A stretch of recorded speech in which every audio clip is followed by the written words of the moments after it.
Lecture number 3. આ લેક્ચરની અંદર આપણે કોઈ પણ બહુપદીની એના ચલની જો કિંમત તમને આપેલી હોય તો એ બહુપદીની કિંમત કેટલી થાય એ આપણે શોધીશું, એટલે કે બહુપદીની કિંમત શોધવાનું શીખીશું.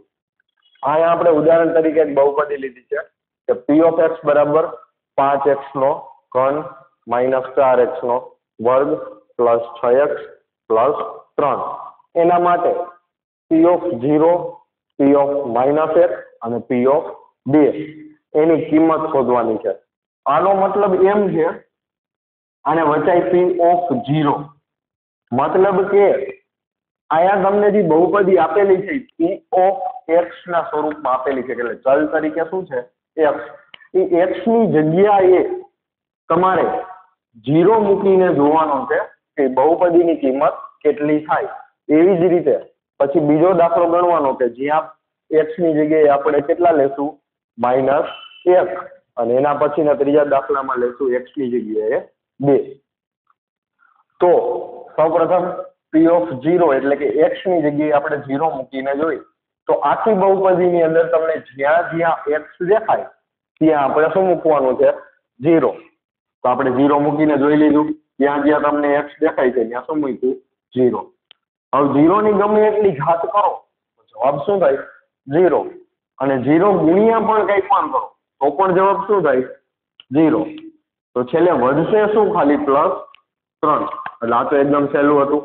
એના પછી જોઈ p of 2, x દેખાય જ્યાં જ્યાં તમને x દેખાય બહુપદીમાં ત્યાં ત્યાં તમારે શું મૂકવાનું છે x બરાબર 2 મૂકવાના. આપણે 2 મૂકીને જોઈ લીધા. હવે એના પછીના સ્ટેપમાં 2 ની 3 ઘાત કેટલા થાય 8, 2 નો વર્ગ કેટલા થાય 4. અહીંયા તો 2 ની એક જ ઘાત છે એટલે ડાયરેક્ટ એનો સહગુણક સાથે ગુણાકાર કરી તો 6 2 12, અને અચળ પદ એમનેમ +3.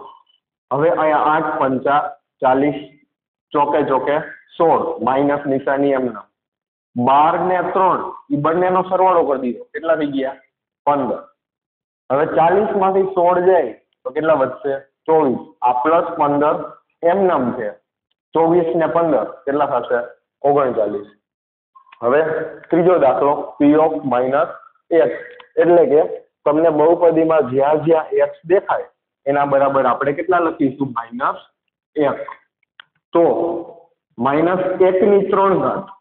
હવે એ વાત તમને ઘાત અને ઘાતાંકમાં તમે ધોરણ 8 માં સારી રીતે ભણી ગયા હોય કે કોઈ પણ માઇનસ સંખ્યા હોય ને એની જો એકી ઘાત આવે એટલે કે 3 હોય 5 હોય 7 હોય 9 હોય તો એનો જવાબ છે ને એ -3, બરાબર. તો આ -1 ની 3 ઘાત, હવે માઇનસ ની એકી ઘાત છે તો જવાબ માઇનસ રહેવાનો, અને 1 ની 3 ઘાત કેટલી થાય 1. પછી -4 એમનો -1 નો વર્ગ. હવે માઇનસ ની બેકી સંખ્યા હોય તો જવાબ હંમેશા કેવો થઈ જાય પ્લસ, અને 1 ની 2 ઘાત કરો તો જવાબ કેટલો આવે 1. પછી અહીંયા તો ડાયરેક્ટ ગુણાકાર જ કરવાનો છે કારણ કે -1 ની કેટલી ઘાત છે 1. તો પ્લસ માઇનસ માઇનસ 6 એકા 6, અને આ +3 એમનો. અહીંયા ગુણાકાર કરો 5 ગુણ્યા -1 તો -5, -4 ગુણ્યા 1 તો -4, અને આ -6 +3 એમનો. હવે -5 અને -4 બેની સરખી નિશાની તો સરવાળો કરવાનો. 5 ને 4 કેટલા થાય 9, અને બંનેની નિશાની કેવી છે માઇનસ, તો જવાબ કેવો આવશે માઇનસ.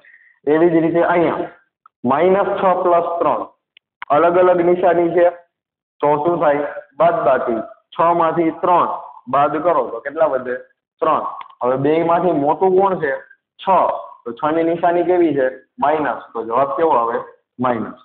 હવે વળી પાછો બંનેની નિશાની કેવી છે સરખી, તો શું કરવાનું સરવાળો. 9 ને 3 12, બંનેની નિશાની કેવી છે માઇનસ, તો જવાબ કેવો આવશે માઇનસ.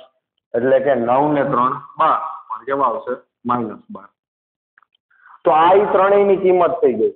p of 0 આગળ આ બહુપદીની કિંમત થઈ 3, p of 2 આગળ આ બહુપદીની કિંમત થઈ 39, p of -1 આગળ આ બહુપદીની કિંમત થઈ -12. હવે જો કોઈ એવી સંખ્યા મૂકવામાં આવે x ની જગ્યાએ આપણે કોઈ એવી સંખ્યા મૂકી કે જેથી આ બહુપદીની કિંમત 0 થઈ જતી, જવાબ આપણે જેમ આયા 3 ને 39 ને -12 આવ્યો એવી રીતે જો જવાબ 0 આવે, માની લ્યો આપણે p ની જગ્યાએ 5 મૂકી છે, આ બહુપદીની અંદર x ની જગ્યાએ આપણે કેટલા મૂકી છે 5 અને જવાબ શું આવે છે 0, તો આ 5 છે ને એને આ બહુપદીનું શૂન્ય કહેવામાં આવે, જેના વિશે આપણે આગળના લેક્ચરમાં ભણીશું. પણ અત્યારે આના ઉપરથી આ તમને 3 રકમ આપેલી છે એ તમારે સ્વપ્રયત્ન ગણવાના છે.